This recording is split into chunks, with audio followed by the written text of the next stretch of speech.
அனைவருக்கும் வணக்கம் and welcome back to our channel spiritual with Raji. எல்லாரும் எப்படி இருக்கீங்க? எல்லாரும் நல்லா இருக்கணும்னு இறைவன்கிட்ட பிரார்த்தனை பண்ணிக்கிறேன்.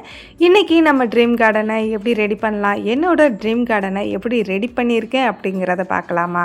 முதல்ல என்னோடய ட்ரீம் கார்டன் எனக்கு கிடச்சதுக்கு நான் என்ன செஞ்சேன் அப்படிங்கிறத சொல்கிறேன். ஒன்றும் இல்லைங்க, எனக்கு வீடெல்லாம் நம்ம என்ன நினைப்போம், ரோட்டு மேலே மெயினில் இருக்கணும், அப்போ தான் காய்கறிகள் வாங்க, பழங்கள் வாங்க, பஜாருக்கு போகிறதுக்கெல்லாம் ஈஸியாக இருக்கணும், டக்குன்னு வண்டி எடுத்தோமா டக்குன்னு போகணுன்னு. ஆனால் எனக்கு கேரளாவில் கொல்லம் இந்த மாதிரி ஏரியாலெல்லாம் வீடு வாங்கணும்னு ஆசை. நல்லா காட்டுக்கு நடுவில் மிஞ்சி போனால் அந்த ஏரியாவில் அந்த மலைவாழ் மக்கள் இருப்பாங்கல்ல, அந்த மாதிரி அந்த ஏரியாவில் ஒரு 20-30 வீடு தான் இருக்கணும். அதில் நம்ம வீடும் ஒன்றா இருக்கணும்னு யோசித்தேன். அந்த மாதிரி இயற்கை விரும்பி இயற்கை நேசிக்கக்கூடிய ஒருத்தி அப்படின்னு கூட சொல்லலாம். அந்தளவுக்கு எனக்கு இயற்கை மேலே சொல்ல முடியாது, ஆட்பறிக்க முடியாத ஆசை அப்படின்னு தான் சொல்லணும். அவ்வளோ பிடிக்கும், இயற்கைனாலே எனக்கு அவ்வளோ பிடிக்கும். அப்படி கடவுள்கிட்ட ஒவ்வொரு தடவை நமக்குள்ள ஒரு ட்ரீம் ஹவுஸ், ட்ரீம் கார்டன் ஒரு எண்ணம் இருந்துக்கிட்டே இருக்கும்ல, அந்த மாதிரி ஒரு எண்ணங்கள் நினச்சிக்கிட்டேன். இப்போ கிடையாது, நான் சொல்கிறது குழந்தையில் ஒரு 8-9 வயசுலேயே எனக்கு இந்த கார்டன் மேலே ரொம்ப ஈடுபாடுகள் அதிகம். அப்போல்லாம் இடமே கிடையாது. நாங்கள் சென்னைக்கு வந்த புதுசில் ஒரு காம்பவுண்டு வீட்டில் தான் இருந்தோம். அந்த காம்பவுண்டு வீட்டிலே ஒரு 25 வீடு இருக்கும். அதில் பப்ளிக் டாய்லெட் பாத்ரூம்னு சொல்லப்போனால் ஒரு டாய்லெட் ஒரு பாத்ரூம் தான் இருக்கும். வீடே பார்த்திங்கன்னா ரொம்ப சின்னதாக இருக்கும். நாங்கள் இங்கே வந்த புதுசு, ஊர்லலாம் நல்லா நிலம் வீடு இதெல்லாம் இருந்துச்சு. இருந்தாலும் அங்கே செட் ஆகலைன்னு அம்மா அப்பா கூட்டிகிட்டு வந்துட்டாங்க. அப்படி இருக்கும்போது எனக்கு ரொம்ப ஆசை, தொட்டி வைக்கிறதுக்கு வாங்குறதுக்கு கூட அப்பா அம்மா அப்பாவுக்கு சூழ்நிலைமை இல்லை.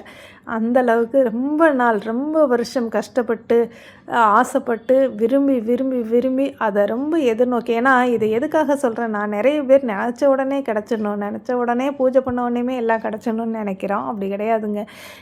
அதாவது வளர்ந்தவங்களோட பின்புறத்தை பார்த்தா தான் தெரியும் அவங்களுக்கு எவ்வளோ கஷ்டங்கள் இருக்குது, எவ்வளோ கஷ்டங்களை தாண்டி வந்திருப்பாங்க. அவங்களோட பாஸ்ட்டை போய் பார்க்கும்போது தான் இவ்வளோ கஷ்டங்கள்லாம் தாண்டி வந்தாங்களான்னு தோணும். அப்படி ரொம்ப நாள் ஆசை தான் இந்த ட்ரீம் கார்டன். இதை விட எங்களோட இன்னொரு வீடு இருக்குது, அந்த வீட்டில் நல்ல பெரிய கார்டனே இருக்குது. இதை விட நல்ல பெருசு அந்த கார்டன். நான் உங்கள்கிட்ட காமிச்சிருப்பேன், நான் ஃபுல்லாக காமிச்சதில்லை. அந்த வீட்டில் நல்லா பெருசாகவே இருக்கும். இருந்தாலும் எனக்கு இது அந்த வீடு கொஞ்சம் மெயின் ரோட்டில் இருந்து இப்படி நடந்தே போயிடலாம். ரொம்ப மெயின், ரொம்ப பக்கம், ரோட்டுக்கும் இதுக்கும் ரொம்ப பக்கமாக இருக்கும். இது கொஞ்சம் நல்ல தள்ளி, இது எந்த டிஸ்டர்பன்ஸும் இருக்காது. அங்கேயுமே டிஸ்டர்ப் இருக்காது, இண்டிவிஜுவல் ஹவுஸ் தான். இருந்தாலும் எனக்கு இந்த இடத்துல இருக்கிறது என்னென்னா, ஏரியாவே ரொம்ப அழகாக இருக்கும், பசுமையாக இருக்கும். அங்கே ரொம்ப மெயினுங்கிறதுனால அடிக்கடி வண்டி போயிட்டு வந்துட்டுருக்கோம். அதனால் அங்கே வேண்டாம், இங்கே இருக்கலாம், குழந்தைங்களோட கொஞ்சம் ஃப்ரீயாக இருக்கிற மாதிரி இருக்குன்றதுக்காக இங்கே வந்திருந்தோம். அதனால தான் எனக்கு அப்போ இருந்து அந்த சின்ன குழந்தையிலேருந்து ஆசைப்பட்ட ஒரு ட்ரீம் கார்டன். எனக்கு சொல்லப்போனால் இங்கே இருக்கக்கூடிய செடிகள் ஒரு 4-5 செடிகளில் ஒரு 2-3 மரங்கள் தான் வச்சுருக்கேன். வேப்பிலை மரம், கருவேப்பிலை மரம் நான் வைக்கல, இவங்க இந்த வீட்டில் இருந்தவங்க வச்சுருந்தது. கருவேப்பிலை மரம், செம்பருத்தி நானாக வச்சுருந்தது. உங்களுக்கு தெரியும், சின்ன செடியாக ரொம்ப சின்ன கிளையாக வச்சு அது இன்றைக்கி மரமாக வளர்ந்து நிற்கிது. அந்தளவுக்கு இறைவன் 3 மரங்கள் கொடுத்தாலும் எனக்கு ரொம்ப பெரிய விஷயம் மாதிரி தான். அதனால் இதில் கொஞ்சம் நல்லா வைக்கலாம் அப்படின்னு யோசித்து ஸ்டாண்டு வாங்கியிருந்தேன். அதுக்கப்புறம் அதுக்கு மேலே விரிக்கிறதுக்கு கிராஸ் மேட் வாங்கியிருந்தேன். அதில் கிருஷ்ணரோட சிலை, அதுக்கப்புறம் விநாயகர் சிலை, அப்படி நிறைய என்னென்ன யோசிக்கிறோம். நம்ம வீட்டில் நான் இருக்கக்கூடிய சுவாமி சிலைகளை பொம்மைகளாக நினச்சது கிடையாது. பொம்மைகள்னால் நம்ம சொல்லும்போது சொல்லுவோம், அந்த சாமி பொம்மையை எடுத்துகிட்டு வா, இந்த சாமி பொம்மையை எடுத்துகிட்டு வான்னு. ஏன்னா மற்றவங்களுக்கு அது புரியாது. ஒவ்வொரு சிலைகளுக்கும் உயிர் இருக்குதுன்னு இன்னை வரைக்கும் எல்லா இடத்துலையும் நான் அப்படி தான் வச்சுருக்கேன். இந்த பிராஸில் வாங்கினா தான் அதில் உயிர் இருக்கும், இதில் வாங்கினா தான் அதில் உணர்வுகள் இருக்கும் அப்படின்லாம் நான் யோசித்தது கிடையாது. என் மனசுக்கு இது திருப்தியாக இருக்குது, பிடிச்சிருக்கு அப்படின்னு அந்த மாதிரி யோசித்து, உங்களுக்கு தெரியும், ஆரம்பத்துலேருந்து செக் பண்ணவங்களுக்கு தெரியும், பார்த்தவங்களுக்கு என்னோடய வீடியோஸ் ஃபுல்லாகவே பார்த்தவங்களுக்கு தெரியும். இன்னும் சிலர் பார்க்கலன்னா போய் பாருங்கள். ஏன்னா ஒரு சிலர் என்ன சொல்கிறீங்கன்னா, வேலை வெட்டி இல்லை, இதெல்லாம் ஒரு வேலையா, இதெல்லாம் ஒரு பொழப்பா அப்படின்னு கேட்குறீங்க. நீங்கள் கமெண்ட் பண்ணி ஒருத்தவங்கள சீண்டும் போது அதெல்லாம் ஒரு பொழப்பான்னு நான் கேட்க முடியுமா சொல்லுங்கள்? அவங்களுக்கு ஒன்று பிடிக்கும், ஒருத்தரை குறை சொல்ல பிடிக்கும், ஒருத்தருக்கு ஒவ்வொரு மாதிரியாக வாழ பிடிக்கும், ஒருத்தருக்கு மற்றவங்கள வாழ வச்சு பிடிக்கும். அதில் நானும் ஒருத்தி தான். நான் என்னால் என்ன முடியுதோ அதை மற்றவங்களுக்கு செய்வேன். அந்த மாதிரி என்னால் என்னென்ன வேலைகள் என்னோடய கார்டன், என்னோடய ட்ரீம் கார்டனுக்கு செய்ய முடியுமோ அந்த அளவுக்கு தொடர்ந்து செஞ்சுக்கிட்டே இருந்தேன். அப்படி ஒரு டைமிங்கில் ரொம்ப வேலைகள் செஞ்சு செஞ்சு உடம்பு டயர்டாக ஆரம்பிச்சிச்சு. அதாவது வேலைகள் செய்கிற தப்புன்னு இன்றைக்கி இல்லை, என்னைக்காக இருந்தாலும் எனக்கே வேலை செய்ய முடியாத ஒரு சூழல் ஏற்பட்டாலும் நான் வேலை செய்கிற தப்புன்னு சொல்ல மாட்டேன். ஏன்னா இப்போ எனக்கு முடியலைன்னா அடுத்தவங்களுக்கும் வேலை செய்ய முடியாதுன்னு அர்த்தம் கிடையாது. என்னால் முடியும்னா அடுத்தவங்களுக்கு முடியும்னு அர்த்தம் கிடையாது இல்லைங்களா? வேலை செய்கிறது அவ்வளோ நல்ல விஷயங்கள். நான் ஒருத்தர் வேலை செய்கிறாங்கன்னா கண்டிப்பாக அவங்களுக்கு சப்போர்ட் பண்ணுவேன். நல்லா சுறுசுறுப்பாக இருக்காங்கன்னா கண்டிப்பாக அவங்களுக்கு சப்போர்ட் பண்ணுவேன். ஒருவேளை வேலைலாம் செய்ய முடியாதுன்னு சொல்கிறவங்களுக்கு இன்னும் அதிகமாக சப்போர்ட் பண்ணுவேன். இன்னும் என்கரேஜ் பண்ணுற மாதிரி பேசுவேன். உங்களால் முடியும், ட்ரை பண்ணுங்கள். ஏன் இதெல்லாம் சொல்கிறேன்னா, நானுமே ஒரு டைமிங்கில் கஷ்டப்பட்டு அதுக்கப்புறம் இந்த அளவுக்கு வேலை செய்கிறேன்னா அது பெரும் ஆச்சரியம் அப்படின்னு தான் சொல்லணும். அந்தளவுக்கு இறைவன் நமக்கு நல்ல ஒரு விஷயங்களை கற்றுக் கொடுத்துருக்காங்க. வாழ்க்கை ஒவ்வொரு இடத்துலையும் நமக்கு ஒவ்வொரு விஷயத்தை கற்றுக் கொடுக்குது. அதனால தான் பார்த்திங்கன்னா இந்த கார்டன் இருக்குது இல்லைங்களா, அதெல்லாம் ஒரே நாளில் முடித்த வேலை கிடையாது. ஒவ்வொரு நாளும் மாற்றி மாற்றி மாற்றி செஞ்ச வேலைகள். டயர்டாச்சு, செம்ம டயர்டாச்சு. உடம்புலாம் குறுக்கெல்லாம் அப்படியே பெண்டான மாதிரி ஆகிடுச்சு, அந்தளவுக்கு இருந்துச்சு. அதே நேரத்துக்கு நான் ரெஸ்ட்டே எடுக்காமல் செஞ்சேன்னு நான் சொல்லவே போகிறதில்ல. இன்றைக்கி 1 மணி நேரம் இந்த இதுக்கு வேலை அப்படின்னு ஒதுக்கிடுவேன். ஒதுக்கிட்டு நல்லா ஃப்ரீயாக ரெஸ்ட் எடுத்துகிட்டு படுத்து தூங்கிட்டு எப்படிங்க டைம் இருக்குன்னா, நான் ஏற்கனவே சொன்ன மாதிரி காலையில் 7:20க்குள்ளே ஷார்ப்பாக சமையல் வேலை முடிஞ்சிடும். முடிஞ்சால் தான் என் பசங்க ஸ்கூலுக்கே போக முடியும். முடியாத பட்சத்தில் ஹோட்டலில் வாங்குவோ இல்லை வேறு எங்கேயோ இந்த மாதிரி நோ ஐடியா, அவ்வளோதான். எங்கள் வீட்டில் சுத்தமாக அதெல்லாம் பிடிக்காது. என் ஹஸ்பண்டுக்கு சுத்தமாக பிடிக்காது. கடையில் வாங்கவே கூடாதுன்னு சொல்லுவாங்க. என் பையன் மட்டும் கொஞ்சம், ஏன்னா அவனும் படிக்கிற குழந்தை இல்லையா, பக்கத்தில் பார்க்குறான் செய்கிறான் இல்லையா, அதனால் வெளியில் வேணும்னு கேட்பான். இருந்தாலும் எவ்வளோ கண்ட்ரோல் பண்ணி நான் கொண்டு போயிட்டுருக்கேன். இன்னைய வரைக்கும் வெளியில் வாங்கினதில்ல. ஏதாவது பானிபூரி சொல்கிறோம்ல, எனக்கெலாம் பானிபூரி அவ்வளோ பிடிக்கும். இருந்தாலும் ஒரு மாதிரி வெளியில் வாங்கி அப்படி சாப்பிடணுமான்ட்டு அது சாப்பிட்றதே கிடையாது. அந்த மாதிரி என்னால் என்ன முடியுமோ என்னோடய வேலைகளை 7 மணிலேருந்து 7:20ங்கிறது அதிகபட்சம்.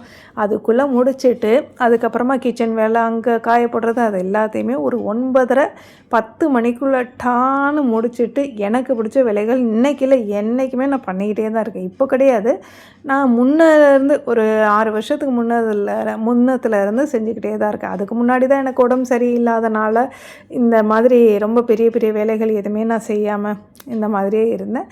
என்றைக்கு அம்மாவை விட்டு, எங்கள் அம்மா கூட தான் நான் 31 வருஷமாக அம்மா கூட தான் இருந்தேன். அம்மாவை விட்டு என்றைக்கு வெளியில் வந்தேனோ அதிலேருந்து என்னோடய ஒவ்வொரு வேலையும் என் ஹஸ்பண்ட்ட கூட கடையில் வாங்கிட்டு வாங்க, அதை வாங்கிட்டு வாங்க, இதை வாங்கிட்டு வாங்கன்னு நான் சொன்னது கிடையாது. இது எல்லாமே செஞ்சது போக எனக்கு நிச்சயமாக ஒரு நாளைக்கு நான் ஒரு 3லேருந்து 4 மணி நேரம் இந்த மாதிரி எனக்கு பிடிச்ச வேலைகளை ஒதுக்குவேன். அது பூஜை பண்ணுறதாகவும் இருக்கலாம், இல்லை புதுசாக மாலைகள் கட்டுறது. அதுக்கப்புறம் இந்த பூ கட்டுறது மட்டும் அந்தளவுக்கு எனக்கு பிடிக்காது, பூ மட்டும் கட்ட மாட்டேன். மற்றபடி புதுசாக யோசிக்கிறது, க்ரியேட்டிவிட்டியாக ஏதாவது யோசிக்கிறது, பெயிண்ட் பண்ணுறது, கோலங்கள் சும்மா போடுவேன். ஆனால் தரையில் போடும்போது பார்த்திங்கன்னா பிளான் பண்ணி இப்படி தான் இந்த கோலம் தான் போடணும்னு போடவே மாட்டேன். நான் நோட்டில் வேறு கோலம் போடுவேன், ஆனால் தரையில் வேறு கோலம் போடுவேன். அந்த மாதிரி யோசித்து செய்வேன். இன்னைய வரைக்கும் நோட்டில் போட்ட எந்த கோலமும் நான் போட்டதே கிடையாது. அதே மாதிரி ஒரு சில டைம் ஏதாவது போர் அடிக்குதா, ஏதாவது ஒரு கேமை ஏற்றிட்டு விளாடுறது. அதுக்கப்புறம் இந்த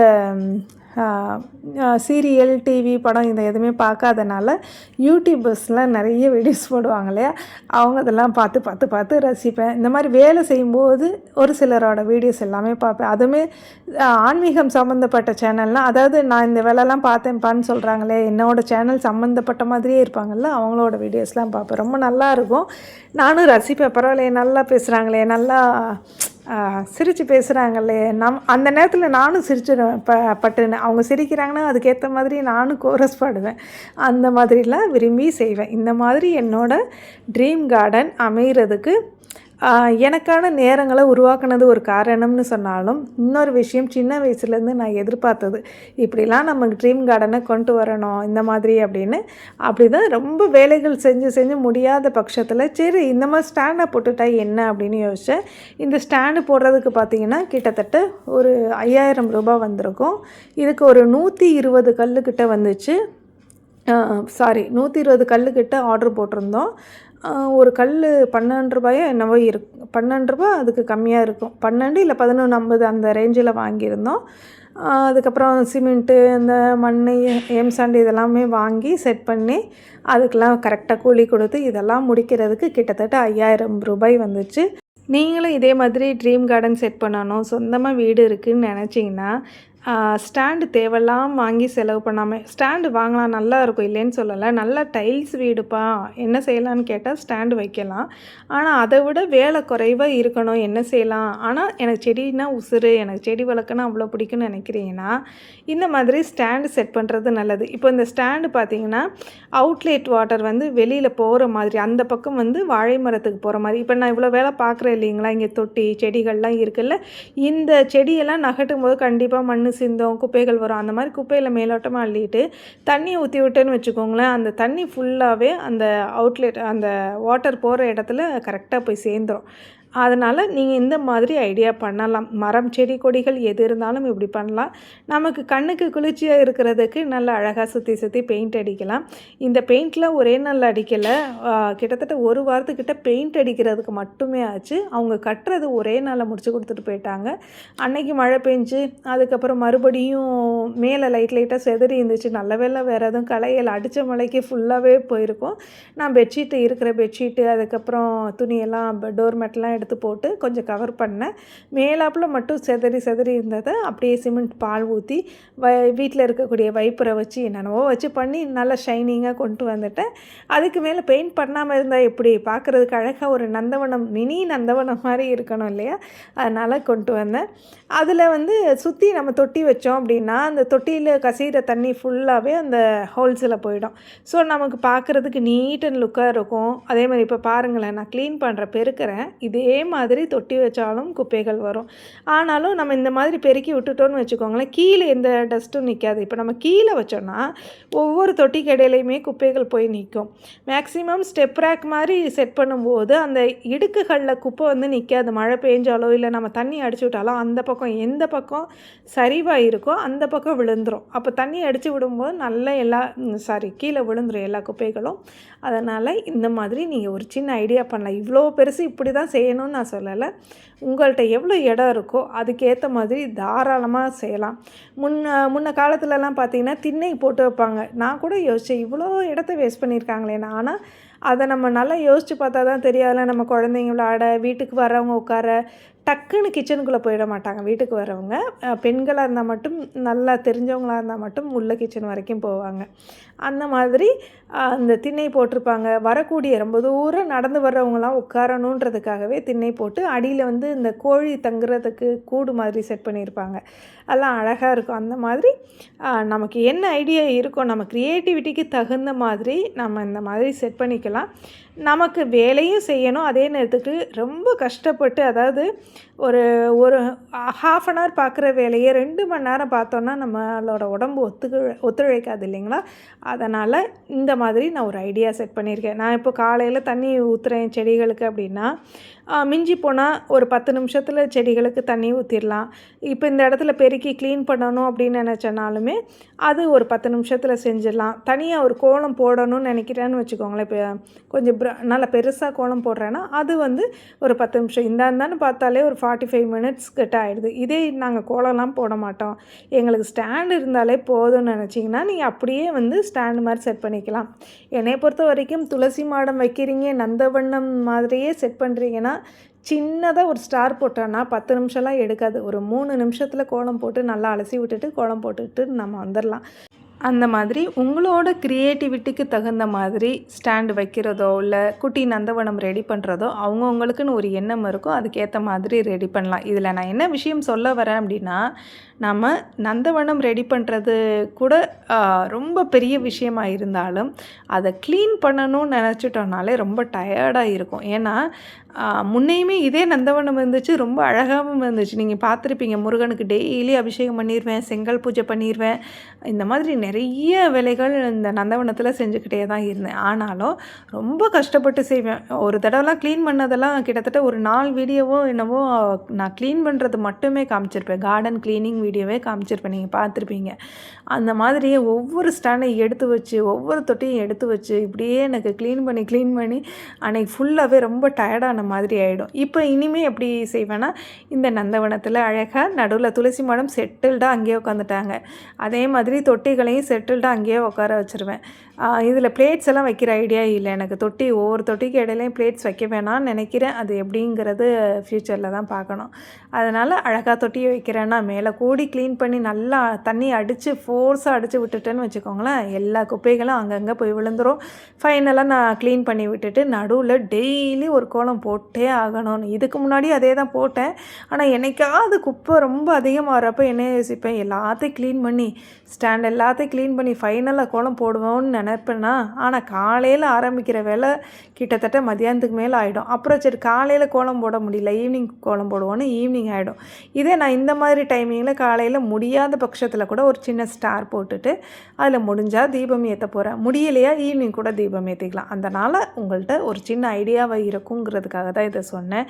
இதுக்காக உங்கள்கிட்ட தான் பணம் இருக்குது, நீங்கள் தான் செய்ய முடியும், அப்படி பண்ண முடியும், இப்படி பண்ண முடியும்னு குறை பேசுகிறவங்க குறை பேசிகிட்டே இருக்க வேண்டியது தான். குறை பேசாமல் கொஞ்சம் சிந்திக்கிறவங்க நம்மளோட ஆயுட்காலத்தை இன்னும் கொஞ்சம், ஏன்னா நம்ம எவ்வளோக்கு எவ்வளோ சுறுசுறுப்பாக இருக்கிறோமோ அதே நேரத்துக்கு சரியான நேரத்தில் வேலைகள் செய்கிறோமாங்கிறதையும் யோசிக்கணும். ஒரு வேலையை போட்டுட்டு ரொம்ப நேரம் இழுன்னு இழுக்கக்கூடாது. ஒரு வேலை முடியுது இவ்வளோ நேரத்துக்குள்ளே முடியணும், அதில் அதுக்காக என்ன டூல் நமக்கு தேவைப்படும் அப்படிங்கிறத யோசிக்கணும். இப்போ ஒற்றை அடிக்கிறதுக்கு மினிமம் நம்ம ஒரு ஹால் ஃபுல் வீடு, இப்போ என்னோடய வீட்டை ஒற்றை அடிக்கிறதுக்கு கீழே கிரவுண்ட் ஃப்ளோர் ஃபுல்லாக ஒற்றை அடிக்கணும் அப்படின்னா கண்டிப்பாக ஒரு 10-15 நிமிஷம் ஆகும். இதே ஃபஸ்ட் ஃப்ளோர் ஒற்றை அடிக்கணும் அப்படின்னா அதுக்கு ஒரு 10-15 நிமிஷம், அதுக்கு மேலே கொஞ்சம் ஒற்றை அடிக்கணும் அப்படிங்கும்போது அதுக்கு ஒரு 5-10 நிமிஷம் இப்படி ஆகும். கிட்டத்தட்ட எனக்கு ஒரு 45 மினிட்ஸ் ஆகுது. அதே இது நான் 45 மினிட்ஸுக்கு ஆகுது அப்படிங்கும்போது நான் இதை எப்படி குறைக்கலாம்? ஒற்றை கம்பி வச்சுருப்போம் இல்லையா, ஒற்றை அடிக்கிறதுக்கேனே இப்போல்லாம் மைக்ரோ ஃபைபர் கிளாத்லாம் வருது இல்லையா, அந்த மாதிரி அதுக்குன்னு ஒரு ஸ்டாண்ட் வாங்கியோ செஞ்சோ அந்த மாதிரி தான் அடிக்கணும். அதுக்காக நான் அடிப்பேன்ட்டு நம்ம மேலே லேடர் போட்டு அடித்தோன்னா நிச்சயமாக ஒரு இடத்த கூட உருப்படியாக பண்ண முடியாது. அதனால் நான் ஒரு சின்ன சின்ன வேலைகள் இப்படி பண்ணலாம் அப்படி பண்ணலான்னு சொல்கிறேனே தவிர்த்து இதுக்காக அவ்வளோ பணம் வேணும் இவ்வளோ பணம் வேணும், நீங்களாம் பணம் உங்கள்கிட்ட அதிகமாக கொட்டி கிடக்கு அப்படின்லாம் பேசிக்கிட்டே இருக்க வேண்டியது தான். இது எதுக்காக சொல்கிறேன்னா, மாதம் ஒரு 500 ரூபா ஒரு சேவிங்ஸ்லேருந்து எடுத்து வச்சாலோ இல்லை 300 ரூபா எடுத்து வச்சாலோ 1.5 வருஷத்துலங்கும்போது நம்ம தாராளமாக இந்த மாதிரி ஒரு செட்டப் பண்ணலாம். அதனால் ஒரு சின்ன ஐடியாவை எவ்வளோ செலவு பண்ணுறோம், எதுக்கோ செலவு பண்ணுறோம், வருஷத்துக்கு தீபாவளி பொங்கல் அது இதுக்குன்னு புடவை ட்ரெஸ்ஸு அது இதுன்னு வாங்குகிறோம். அப்படி வாங்கும்போது கொஞ்சம் மாற்றி யோசித்து இந்த தடவை நம்ம துளசி மாடம் செட் பண்ணலாம், இந்த தடவை புடவை வாங்குகிற பைசாவெலாம் வச்சு 1 கிராம் தங்கம் வாங்கலாம், அப்படி தான் நம்ம யோசிக்கணுமே தவிர்த்து பணம் இல்லைன்னு சொன்னால் சொல்லிக்கிட்டே இருக்க வேண்டியது தான். எங்கள் வீட்லேயுமே ஒரு செலவை மாற்றி தான் இன்னொரு செலவு செய்கிறேன். அவ்வளோதான், வீடியோ எண்டுக்கு வந்துட்டோம். இந்த வீடியோ உங்களுக்கு பிடிச்சிருக்குன்னு நினைக்கிறேன். நன்றி, வணக்கம்.